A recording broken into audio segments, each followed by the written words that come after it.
ఇందులో పాపమ్మ అని వాళ్ళ అమ్మాయి లక్ష్మమ్మ అనమాట. మాకు లాంగ్ రిలేటివ్స్ అవుతారు. వాళ్ళు టిఫిన్ వేసేవారు.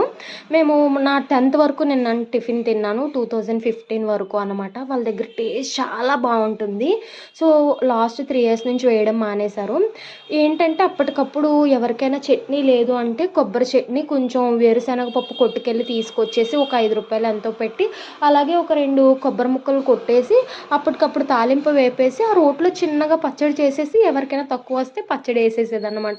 ఎంత టేస్ట్ బాగుండేదంటే సో నాకు ఇప్పుడు ఈ టిఫిన్ తింటుంటే అదే టేస్ట్ వస్తుంది. వాళ్ళ చట్నీయే గుర్తొస్తుంది.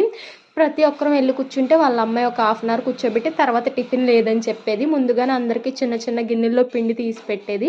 వాళ్ళ అమ్మగారు తిడితే ఇప్పటి వరకు కూర్చోబెట్టి ఇప్పుడు లేదంటావేంటంటే అప్పుడు మళ్ళీ ఆ పిండిలోంచి కొంచెం కొంచెం తీసి అట్లేసి ఇచ్చేదనమాట.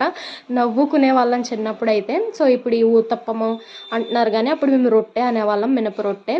అప్పుడే అది ₹2కి వచ్చేది కాస్ట్. ఇప్పుడు ₹30 అయింది. సేమ్ టేస్ట్ బట్ కాస్ట్ చూసారా ఎంత పెరిగిపోయిందో. మీలో ఎవరికైనా ఇలాంటి స్టోరీస్ ఉన్నాయో నచ్చితే లైక్ చేయడం మర్చిపోకండి.